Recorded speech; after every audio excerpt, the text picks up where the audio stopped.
Hey guys, Micah from Black Bear Custom Kydex. I've got a video for you today on a pile of knives. There's 9 of them, and these are all going to David, and I think he's in Georgia. I gotta look at my notes here, but he's getting ready to ship off to Germany, getting stationed over there, I think.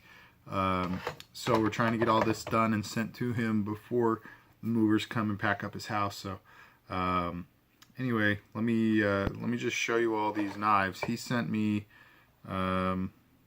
All right, some of them, admittedly, up front, I'm not going to know the names of, so I apologize. But we'll go from sort of standard ones to non-standard. So he's a big fan of cold steel. A bunch of these are going to be cold steel. This one is a Peacemaker III, and it's a nice little knife here. I won't actually talk too much about the knives because I don't really know that much about the knives. But in any event, I had made a sheath for this. This was the third one in the batch that I made him, and I sent him a picture of it. And so this is the one.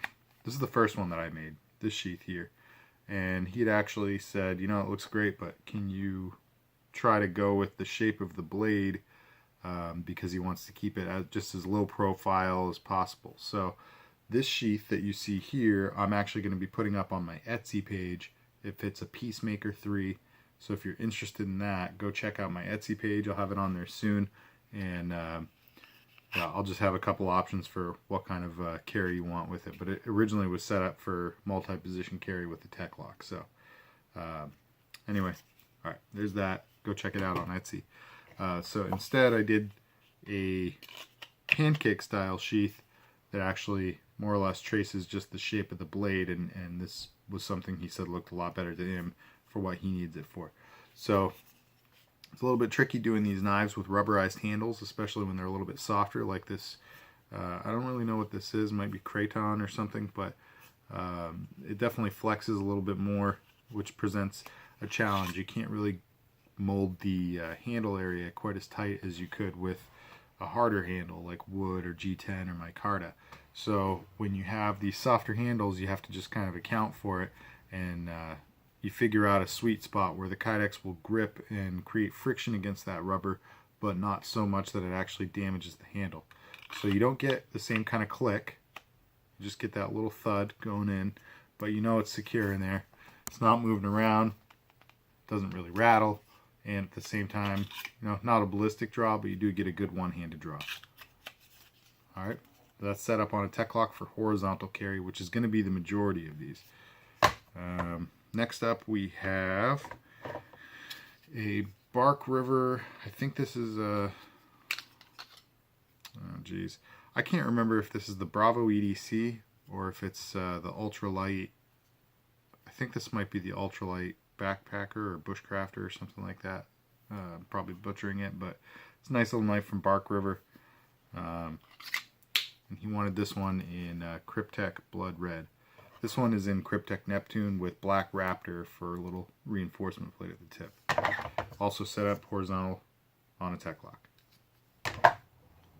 Next up, we have one of my most popular items, the KBAR TDI, and he wanted it set up with the blade roughly parallel with the belt. Also, you know, basically horizontal on a Tek-Lok. Nice ballistic one-handed draw. This one actually snaps off pretty good. Let's see about that Barky. Yeah, pretty much a ballistic one-handed draw. It actually comes off pretty easy, so the more you flick your thumb, the more prone it'll be to flying. Alright, next up we have a Pendleton Mini Hunter from Cold Steel. He wanted this one in Storm Gray carbon fiber. This one's actually black carbon fiber. You can see the slight difference. This one's darker for sure. And this is a great little knife. The sheath comes off very easy, but at the same time, you're not going to lose your knife. It's just the little friction that's created between that soft rubber and the Kydex is enough to hold it in. So David, when you put this sucker in, just make sure you push it. Give it just a little extra push to make sure it seats all the way in there, because it doesn't have a click to it. So you can't really feel the positive retention on it the same way. You can't feel when it's engaged, but if you just push it in there so it bottoms out, I promise you it's not going anywhere. You'll have this sucker on you. Horizontal on a Tek-Lok. We also have, excuse me guys, a little tired this morning. We also have this Cold Steel Mini Tack. Again, not a ballistic draw. But you can see there's not really much to grab onto, so the retention's actually coming mostly from behind the metal in this choil here, and a little bit, just a tiny bit on the ricasso on the handle. So you do feel the click, you don't hear it as much, and it's a very easy draw. You can definitely flick it off and get kind of a ballistic thing going, but it's not so much because of that pressure and the snap that the normal ballistic retention I put on things has. So in any event, there you go. This one's looking pretty nice, blood red Cryptek. We also have, this is a rafting knife from a company called McNutt, and it's kind of modeled after like the NRS rafting knives, and the Gerber whatever, I can't remember what it's called, but it does not have the blunt tip. This one's actually got a full-on point, little spear point knife, and you can see it's got a little line cutter, it's got serrated edges here. It's kind of reversible. I mean, you can kind of use it either way, and because the design is mostly symmetrical, you can see there's some difference here on the handle, but because it's mostly symmetrical, the sheath technically works with the knife flipped either direction, so that's kind of nice. Doesn't have any rattle, it's in there nice and secure, it's pretty easy to draw out. Now I'm going to flip it around, same thing, no rattle, a little bit harder to draw it out that way, but you know, if it's secured on your belt, it should be very easy to pull out. The only thing with this one is because of what it has available to grab for retention, you can see I'm actually grabbing this nub on both sides of the knife. That's where the retention's coming from. If you mold up over the handle this far, which is a good way of getting retention, it's great for the retention, but for the draw you have almost no room to actually grab the knife, so that's not good. And if I go down really any further, then this fin here on either side doesn't have enough pressure to stay inward and hold the knife in place. So it's not really the most comfortable draw, I admit, but what I would do is leave your index finger off of it and just do that, grab it out so that your index finger will fall into a natural position there on that nub. I hope that makes sense, but grab it with your bottom 3 fingers, deploy with your thumb, and then your index finger is already where it needs to be. And like anything, I always recommend you practice with your gear. Don't just expect that you'll be an expert using it if you need it. So all those things, but I think that came out pretty good. This one's in flat dark earth carbon fiber, nice looking symmetrical design there. And let's see, the last small blade is alright, this one I do not know the name of this blade. I think he had told me, I think it's from a company called Colonel Blades or something like that, or maybe this is the Colonel blade. But it's similar to like a TDI. It's got that bent design, only this one has a huge finger ring that you can lock into, and it's actually pretty comfortable. So for a little self-defense knife, this thing might actually be a real good one. I mean, as far as you're not going to drop it. You got that nice finger ring, so it's a really, really comfortable, positive grip. I'm really impressed by that.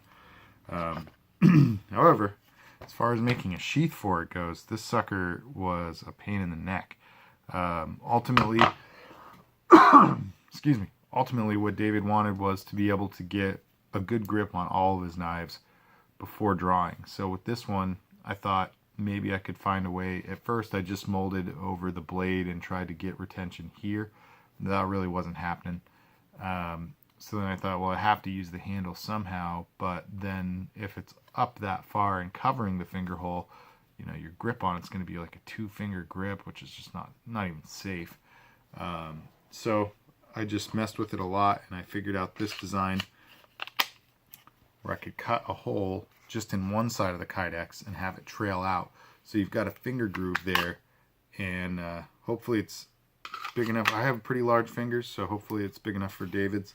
But basically, I mean, even if you just kind of leave your finger here on the side and draw so that it falls into place, that would be better than having no grip on it and, you know, trying to reseat your fingers once it's out. So I think that works out nicely. This is the only one that's not on a Tek-Lok, and it's because the factory sheath came with this IWB clip on it, and he had said, you know, if you can get it to work with the IWB, then do it. If not, put a Tek-Lok on it. So what we've done, excuse me, what I've done here is I set it up with the IWB. However, the drill hole spacing does match the Tek-Lok. So you can, let me flip this around so you can see. So you can actually run a Tek-Lok on this first and third hole here. So omit this middle one, run your Tek-Lok right through there, and you'd have a perfectly vertical or horizontal blade, vertical or horizontal setup there. Sorry, I'm going a little hoarse on you. So yeah, it's a pretty cool little design there. Now we have a cold steel Magnum Tanto, and this sucker is in black carbon fiber. And at first I wasn't really sure I'd be able to make a sheath for it because of this handle. I didn't know if I'd be able to get a good, you know, Kydex click or the kind of retention I wanted without this. It's a pretty aggressive 90-degree finger guard here, hand guard, whatever you want to call this. I'm not actually sure the official name of this piece, but it's a nice sharp 90-degree spine on both sides of it. So I thought maybe the Kydex would get chewed at too much, but I was able to find a way of getting it to be a really smooth draw, and clicks in nice and smooth. It doesn't rattle around, and then the draw is very smooth. You just pushing it, kind of, I mean, you can see it start to slide. Very smooth draw on that. So this is a, I want to say, oh, got it right here. This is the Magnum Tanto 7 XII. That's that guy. And this is actually going to be on a Baldric sling. I'll show you in a second. Alright, and then the big guy here we have, this is the big setup. This one is a cold steel South Africa Machete. So it's friggin' huge. This, I think the blade is, I want to say 18 or 21 inches. I can't remember which. But actually, I'll just measure it right now. Sit next to a grid mat. I feel like I do this a little bit too often. Yeah, it's about an 18 and a half inch blade, something like that. So he wanted this one in black Basketweave. I don't have sheets of Basketweave that are quite big enough to do something like this, so I did flat black, layered it with Basketweave, and you've seen me do that before on Machete. If you guys saw that sheath I did for BJ Hill, that thing was a beast. So that double layer really adds a lot of reinforcement and makes it really really sturdy. And then he wanted what am I trying to say? Cryptek blood red for the accents there. So I do have an accent piece running along the bottom, and the reason is, with how long this is, it's too big for my Kydex press. So I actually ended up having to press this in 2 sections. And I've done that a couple times before, but I decided instead of doing one piece in 2 sections and trying to heat gun it and all that, I would just do 2 completely different pieces for the first layer of the sheath, and then I would use the second layer as like a mending plate. So it worked fine with the Basketweave on there. It worked great, but along the bottom edge of the seam you could see where it was split into 2. So I just made a little cover-up plate here. So it is 2 pieces, but it is really strong. It's not gonna, I promise this is every bit as strong as a good one-piece sheath. So, alright, so this guy's set up on Baldric, and so he has 2 of these slings. He sent me this sling, and he's got another one that's identical, and it's got these little, you know, circular ring clips going on, spring clip, I don't know what that's called exactly, but it fits if you're not through, if it's not too thick a layer of Kydex, you can pinch through that. So I've actually just pinched through. It wouldn't go through both layers, so I created a hole here, and then on the back I just made a little adapter to hook into there, which won't be a problem for the Magnum Tanto because he can clip into any of the points along the spine. It's only a single layer. That'll work, and that's all good. He also wanted me to put an Exotac Nano Striker XL on there. So I'm trying to do this on the camera. So we got that. Fits nicely in the end there. We've got the logo stamped right there. And then we have an Exotac Fire Sleeve. I think that's what this is called. This is like a lighter sleeve that you can put in there. It's a watertight capsule. And I might actually alter this slightly to give it a stronger hold, because right now it kind of pops open easy. So I might run some cordage or something to make it just a little bit of a stronger pinch. But won't change the angle or how it looks or anything like that. So, all right, now there's one thing to show you. You're probably wondering why in the world I have these two things, these two unsightly beasts hanging onto the sheath. The reason is because this is a new product. You guys have seen one Tek-Lok adapter I did for a piggyback, and I had talked about how it was really specific to the positions. I had to carve it out a certain way. Well, I did a little more tinkering and engineering and figured out a way to make it just universal. So if you have a sheath with a Tek-Lok on it, you will be able to fit that in there regardless of which drill holes you're using on the Tek-Lok. So the only thing you really have to worry about or take into account is what's the angle of the Tek-Lok relative to the knife, how's it going to look, you know, based on that angle on your piggyback. So obviously if you have a Tek-Lok set up on a knife, you know, vertically or something, you're going to have to plug it in like that. So you're going to have a handle sticking straight up. So that's kind of a problem if you were trying to do that. However, I will set up all of my Tek-Lok adapters for breakaway piggybacks in such a way that you can, this drill hole spacing is the same as these drill hole spacings. So you can actually turn this 90 degrees in either direction, and well, I guess it's going to have to be drill holes lined up with drill holes, obviously. But you can turn that 90 degrees and have a vertical setup for your Tek-Lok that would then keep your knife parallel with the bigger sheath. So that's a really versatile setup. You can do a lot with. And the biggest gain that you have from this design, check this out. You literally just have to plug your knife into that adapter and you've got a pretty secure setup. You can draw your knife out very easily. And then if you wanted to switch, like say you're going on a trip and you're like, hey, I don't want to carry the mini tack. I want to carry this Peacemaker III. All you have to do is pull that off, snap your Peacemaker in there, and you're ready to go. It's literally that fast. So that's really cool. I'm super excited about that. And yeah, this thing will, I think, be kind of a game changer in terms of piggybacking knives. And one other thought that I've had about this thing is I might actually offer it as a standalone product. So all you'd have to do is tell me the drill hole spacing between two of your drill holes on a given sheath that you have, and I could make you a Tek-Lok adapter with that same drill hole spacing, and you would just put the adapter onto your sheath, and all of a sudden any of your smaller knives that have a Tek-Lok on it can become a piggyback to the larger sheath that has my adapter on it. So really cool concept. I'm super excited about it. I'd love to know your opinions on that. And yeah, let's just swap a few more out so you can see how truly universal this is.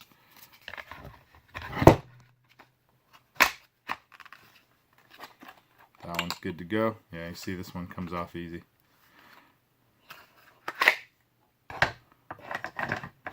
Bark River on there. Alright, so I think you get the point. You can swap out universally anything that has a Tek-Lok on it. So that's a really cool idea. And it doesn't have to be a knife, obviously. It can be, you know, just whatever Tek-Lok impregnated device you've got. So very cool. And the Magnum Tanto has the same exact thing on it. This one was a little bit different in terms of where I put it. And you might find that you want to move it or excuse me. You might find that you end up wanting to move this depending on what knife you have. With the South Africa Machete, you can do that because the spacing along the edges here will allow for it. But with this, with the Cold Steel Magnum Tanto, you're going to have to rock it in a vertical position. In other words, you're going to have to turn this 90 degrees and line up these drill holes with the edge, because this adapter had to be smaller than the other one, since the profile of the sheath is smaller. Otherwise, you'd have it hanging off on both sides like that. It just doesn't look good. So I set it up like this, spanning these two drill holes on the Magnum Tanto, and those are the only two drill holes vertically that are going to line up. However, you can turn it sideways and it'll line up with any two along the bottom. Hope that all made sense. Alright, so this one, same deal. As far as getting it in there, it's a little bit tricky, but you might want to just kind of like go in at a bit of an angle and then kind of twist it in until it lines up, and then you can push it home. You got yourself a nice little piggyback there.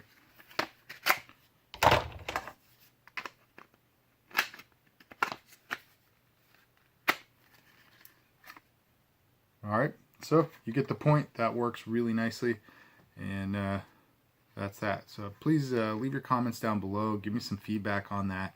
I've talked to a few people about it. Usually I've got a couple people that I run all my ideas by before I make them, and get some feedback, and so far it's been really positive. But I'd love to know more of you guys out there in the knife community, what you think.